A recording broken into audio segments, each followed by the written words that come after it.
നമസ്കാരം. രാജ്യത്ത് പുതിയതായി 74 തുരങ്കപാതകൾ നിർമ്മിക്കാനുള്ള ബൃഹത് പദ്ധതി കേന്ദ്ര ഗതാഗത മന്ത്രാലയം പ്രഖ്യാപിച്ചു. ഹൈവേ ശൃംഖല കൂടുതൽ മെച്ചപ്പെടുത്താൻ ലക്ഷ്യമിട്ടുകൊണ്ടുള്ള ഈ വൻ വികസന പദ്ധതിക്ക് 1 ലക്ഷം കോടി രൂപയോളം ചിലവ് വരുമെന്നാണ് പ്രതീക്ഷിക്കുന്നതെന്ന് കേന്ദ്ര ഗതാഗത മന്ത്രി നിതിൻ ഗഡ്കരി അറിയിച്ചു. പദ്ധതി പ്രകാരം നിർമ്മിക്കാനൊരുങ്ങുന്ന തുരങ്കപാതകളുടെ മൊത്തം ദൈർഘ്യം 273 കിലോമീറ്ററാണ്. ഏതാനും വർഷങ്ങൾക്കുള്ളിൽ തന്നെ ഈ പദ്ധതി യാഥാർത്ഥ്യമാകുമെന്നും അദ്ദേഹം പറഞ്ഞു. Federal of Indian chamber of commerce and industry അഥവാ ഫിക്കി സംഘടിപ്പിച്ച 2ാം ടണലിംഗ് ഇന്ത്യ കോൺഫറൻസിൽ സംബന്ധിക്കവെയാണ് കേന്ദ്ര ഗതാഗത മന്ത്രി ഈ പ്രഖ്യാപനം നടത്തിയത്. ഇതോടൊപ്പം രാജ്യത്ത് നിർമ്മാണത്തിലിരിക്കുന്ന തുരങ്കപാതകളുടെ നിലവിലെ സ്ഥിതിയും മന്ത്രി വിശദീകരിച്ചു. 15,000 കോടി രൂപ ചെലവിൽ മൊത്തം 49 കിലോമീറ്റർ ദൈർഘ്യത്തിൽ 35 തുരങ്കങ്ങൾ ഇതിനോടകം നിർമ്മാണം പൂർത്തീകരിച്ചിട്ടുണ്ട്. 134 കിലോമീറ്റർ ദൂരത്തിലുള്ള 69 തുരങ്കങ്ങളുടെ നിർമ്മാണം നടന്നുകൊണ്ടിരിക്കുകയുമാണ്. ഇപ്പോൾ നിർമ്മാണം നടന്നുകൊണ്ടിരിക്കുന്ന തുരങ്കപാതകൾക്ക് 40,000 കോടി രൂപയാണ് ചെലവ് വരിക.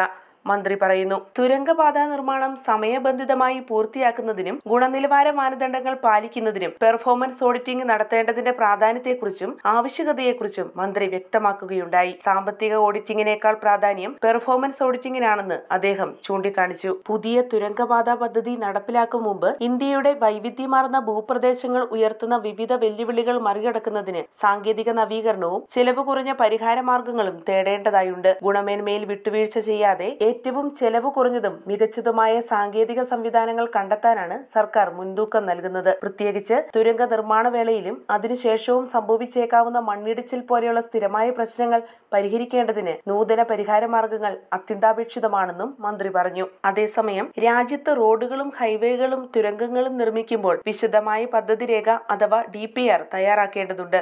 എന്നാൽ നിലവിൽ ഇവ തയ്യാറാക്കുന്നതിലെ നിലവാരമില്ലായ്മയെക്കുറിച്ചുള്ള ആശങ്കയും പുതിയ പദ്ധതിയുടെ പ്രഖ്യാപന വേളയിൽ നിതിൻ ഗഡ്കരി പ്രകടമാക്കുകയുണ്ടായി. 74 പുതിയ തുരങ്കങ്ങൾ നിർമ്മിക്കാനുള്ള പദ്ധതി രാജ്യത്തിന്റെ ഗതാഗത സംവിധാനം മെച്ചപ്പെടുത്താനുള്ള സ്വപ്ന പദ്ധതിയാണ്. ഈ തുരങ്കങ്ങൾ രാജ്യത്തിന്റെ വിവിധ ഭാഗങ്ങൾ തമ്മിലുള്ള കണക്ടിവിറ്റി മെച്ചപ്പെടുത്തുകയും യാത്രാസമയം ഗണ്യമായി കുറയ്ക്കുകയും ചെയ്യും. അതുപോലെ ഈ തുരങ്കപാതകളുടെ വരവോടെ വിദൂര പ്രദേശങ്ങളും പ്രധാന നഗരങ്ങളും തമ്മിലുള്ള ബന്ധം വളരെയധികം വർദ്ധിക്കുകയും യാത്രക്കാരുടെയും ചരക്കുകളുടെയും യാത്ര സുഗമമാക്കുകയും ചെയ്യും. മണ്ണിടിച്ചിലുകൾ, അപകടങ്ങൾ, ഗതാഗത സ്തംഭനങ്ങൾ എന്നിവയെല്ലാം നിത്യസംഭവങ്ങളായ ഉയർന്ന മലമ്പ്രദേശങ്ങളിലൂടെ കടന്നുപോകുന്ന വലിയ റോഡുകൾക്ക് ബദലായി തിരഞ്ഞെടുക്കാവുന്നവയാണ് തുരങ്കപാതകൾ. ഈ തുരങ്കപാതകൾ കടന്നുപോകുന്ന പ്രദേശങ്ങളിലെ അടിസ്ഥാന സൗകര്യങ്ങൾ വികസിക്കുന്നതോടെ ടൂറിസം, ലോജിസ്റ്റിക് തുടങ്ങിയ മേഖലകളിലേക്ക് നിക്ഷേപം നടത്താനെത്തുന്നവരുടെ എണ്ണത്തിലും വർധനയുണ്ടാകും. ഇത് മികച്ച തൊഴിലവസരങ്ങൾക്കും സാമ്പത്തിക സ്രോതസ്സുകൾക്കും വഴി തുറക്കും. കേന്ദ്ര ഗതാഗത മന്ത്രി പ്രഖ്യാപിച്ചിരിക്കുന്ന 273 കിലോമീറ്റർ ദൈർഘ്യമുള്ള പുതിയ തുരങ്കപാതകളുടെ നിർമ്മാണം ഘട്ടം ഘട്ടമായാവും നടപ്പിലാക്കുക. മെച്ചപ്പെട്ട ഗതാഗത സംവിധാനം ഏറ്റവും അടിയന്തരമായി നടപ്പിലാക്കേണ്ട പ്രദേശങ്ങൾക്കാകും ഈ പദ്ധതിയിൽ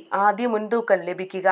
അങ്ങനെ വർദ്ധിച്ചു വരുന്ന ഗതാഗത ആവശ്യങ്ങൾ നിറവേറ്റുന്നതിനായി നിശ്ചിത സമയപരിധിക്കുള്ളിൽ പദ്ധതികൾ പൂർത്തീകരിക്കാനാണ് കേന്ദ്ര ഗതാഗത മന്ത്രാലയം ലക്ഷ്യമിടുന്നത്. തുരങ്കങ്ങളുടെ നിർമ്മാണം കണക്ടിവിറ്റിക്ക് പ്രയോജനപ്രദമാണെങ്കിലും ഇവയുടെ നിർമ്മാണത്തോടെ സംഭവിച്ചേക്കാവുന്ന പാരിസ്ഥിതിക ആഘാതങ്ങൾ ശ്രദ്ധാപൂർവം പരിഗണിച്ച് ആവശ്യമായ ശാസ്ത്രീയ നടപടികൾ സ്വീകരിക്കാനും സർക്കാർ പ്രതിജ്ഞാബദ്ധമാണ്. അതിനുള്ള ത്വരിത നടപടികൾ സർക്കാർ സ്വീകരിക്കുമെന്നാണ് കേന്ദ്ര ഗതാഗത മന്ത്രിയുടെ വാക്കുകൾ നൽകുന്ന സൂചന. വാർത്തയുടെ നിറം തേടി തനിനിറം.